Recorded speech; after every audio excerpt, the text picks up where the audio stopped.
High বন্ধুরা, আমি বললাম যে আমার কয়দিন থেকে শরীরটা খারাপ যাচ্ছে। তো আজকে দেখো বাটিতে করে ভাত খাচ্ছি, কিচ্ছু খেতে ইচ্ছা করছে না, শুধু বেগুন ভাজা আর ভেন্ডি ভাজা দিয়ে লবণ দিয়ে খাচ্ছি। বুঝতেই পারছি না কী খাবো, মুখের একদম রুচি নেই। ওর মধ্যে কিচ্ছু নেই বন্ধুরা, শুধু শুকনো ভাত, বেগুন ভাজা, ভেন্ডি ভাজা, খেতে ইচ্ছা করছে না,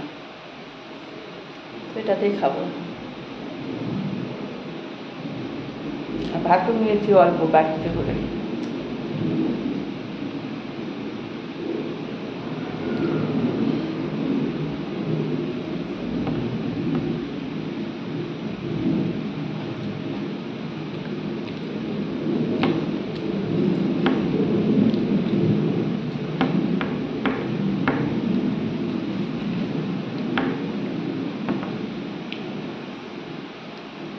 বাই বন্ধুরা, খেয়ে নিই।